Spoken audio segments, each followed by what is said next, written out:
so I can see that it's been documented what needs done here. So where should I start? I'm taking it that nobody up here knows who Dr. Raphael Meshulam, Dr. Ethan Roussos, or Jeremy Plum is.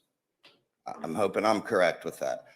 So if you went to be a referee for basketball, even if it was biddy ball and you didn't know Bird, Magic, and Jordan, I get the challenges, the complexities that you guys are facing, entering a scene that you really haven't put the due diligence in to understand where the culture is and where you guys kind of are collectively as people that presented Senate Bill 56.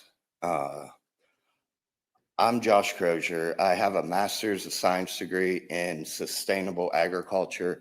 I'm an advisor at the Cannabis History Museum, and I started academia with my natural resources management degree at Hocking College in 2003. I've went full circle now to where I'm the cannabis co-director at Hocking College of the capstone and practicum program. And I just want to offer a little bit of insight from what I see. I see a market that's never going to be able to hold the black market down. And that's due to things like expanding the cultivation area for tier 1 and tier 2. Instead of opening this up to what consumers actually want, which is tier 3, right? Everybody started drinking Carlos Rosé because it was in a gallon jug and cheap, right? But we move on to that. And we expand. And what the black market offers that you guys are nowhere near on is craft, the quality. And you're producing a lot of flower that goes into edibles indoors when really the only energy allotment that I see useful in the cultivation of cannabis is with craft growing. Who's going to go pay these prices for some what they consider soulless cannabis when they can go out to an Athens and Meg's farmer where they've bought it for decades, where it's proven to be safe, and they can smell it? That's one of the main barriers here. Until you can smell the product, you're not really going to be able to eliminate that side of things. These people want taxed, by the way. They want to contribute to this market and haven't been able to enter that market. I think we need to think about the fantasies of the consumer when we're putting forth this type of legislation, right? I want complex fruits with phylloids and hints of pine in my flower. I want to be able to smell that. It's not just shove this down our throats and we'll take it, because then you're not eliminating that gap, right? And that gap brings financial opportunities to Ohio. Nobody's going to come here for cannabis tourism when what they're buying is some mass-produced, over-trimmed, beat-around buds. They're going to come here, though, when we start opening up these different autoclaves representative of different areas and soils that it's been produced in here for years.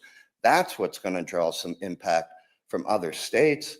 Who's going to come here? I mean, we're not really opening the door for what's most important. The people that voted for this are majority consumers.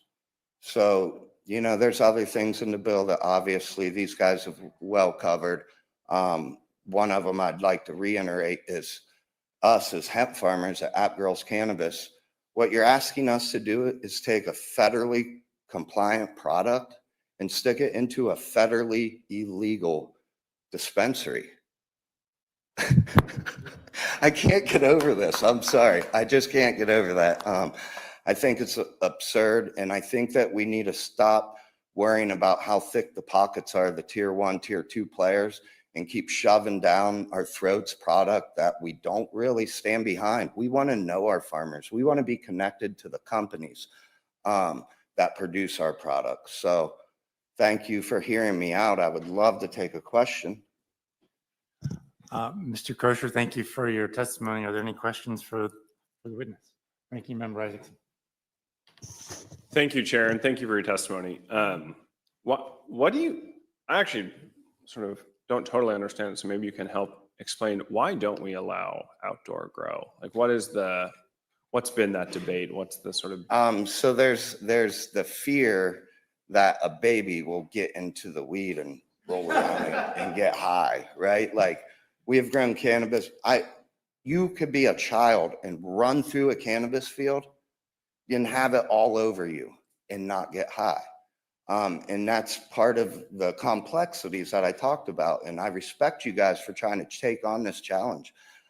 Cannabis is a very complex plant, and that seems like a hurdle, but really it's opportunity because of the complexities of this plant. You have so many different elements that work with everybody's endocannabinoid system different.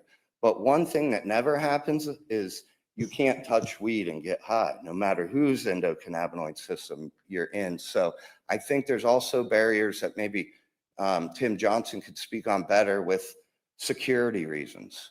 But we create these security problems by continually trying to impose more criminal penalties for it, you know, keeping that black market thriving when we should be trying to eliminate that gap.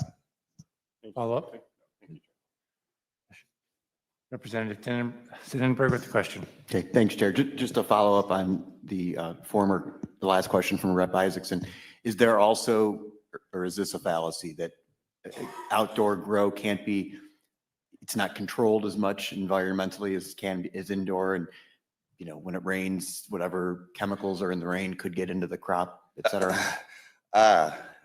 I appreciate the question.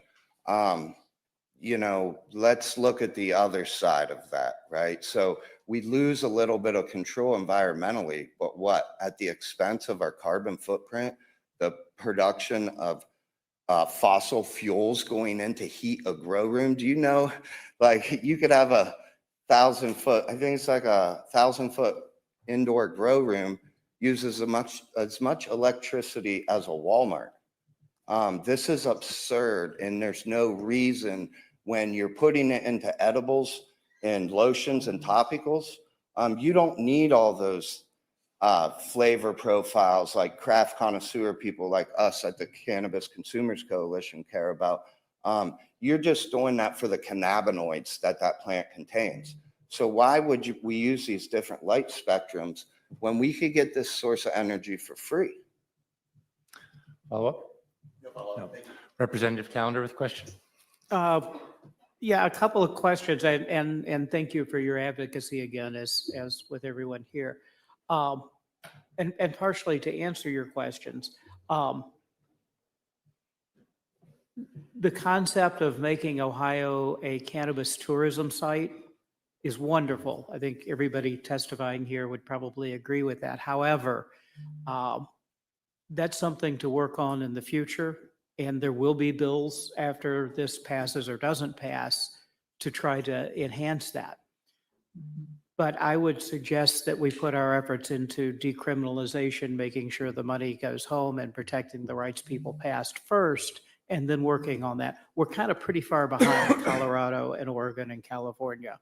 And I'm not sure the will of the voters is to make Ohio the travel destination for cannabis users. But it is clearly the will of the voter to make it legalized and not criminal. So I admire your efforts, but that may be better looked at another bill. And one of the concerns I want to ask you about as a grower, and one of the concerns that we've heard a lot as far as the indoor grow preference over outdoor grow, is the use of herbicides and pesticides and the potential impact those things would have on the final product.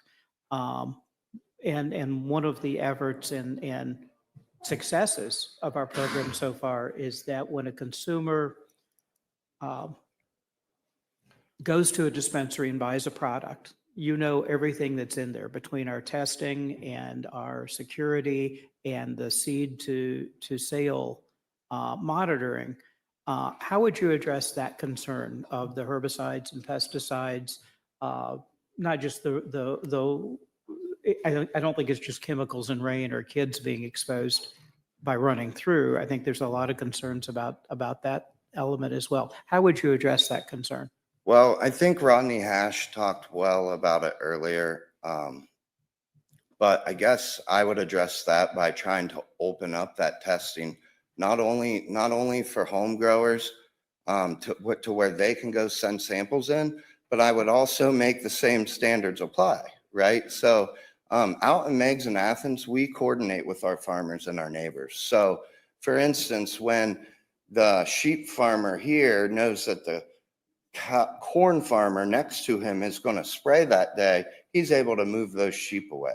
But there's obviously you got two plants in the way. You can't just move your plants, but you can communicate with people and find a way to work things out, because we've been doing that in agriculture for a very long time. And not only is that the nature of most farmers, but cannabis people even take that to more extremes, right? We have respect for each other and our communities that we live in. So I think those challenges are, and not to mention, when we consider all the herbicides and pesticides on our food that don't get tested as rigorously, how are the standards for cannabis so much higher than the standards for food? You could go swab a tomato and find all these same things on it. So I guess I do appreciate you calling me out about rambling about my fantasies. I know we're far from that point. I'm just like visualizing this deli style where you can walk in and actually let your olfactory system and your limbic system recall memories. Cannabis is an aromatherapeutic crop, right? So I'm fantasizing right now and feeling the effects of it. I can't wait to smell it without even consuming it.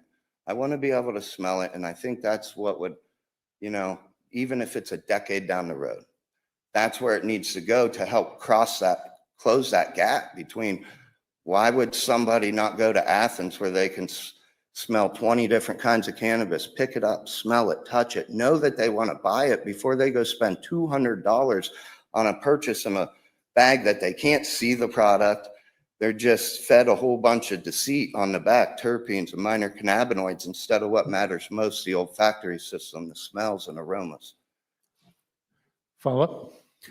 Thank you. And I think a lot of folks share that long-term vision, kind of like our analogous to our wine industry in Ohio, where we're slowly becoming more and more nationally recognized for what our soil can produce and our climate can produce, and our great fresh water, especially, not to detract from your area, but from Northeast Ohio.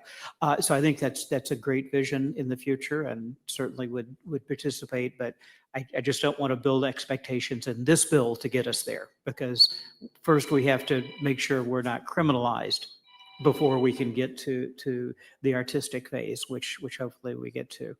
On the herbicides, pesticides, other agricultural runoff issue, I assure you my concerns are not limited to cannabis, but also to the food we eat. And I think nationally we're near a crisis situation with that. So the concerns are not limited to cannabis, but that doesn't mean they're not legitimate concerns. Your tomato swab having all kinds of chemicals is a very good example of that. So thank you for pointing out it's not limited to cannabis. Thank you. Any other questions for the witness? Seeing none, thank you for your testimony. Thank you.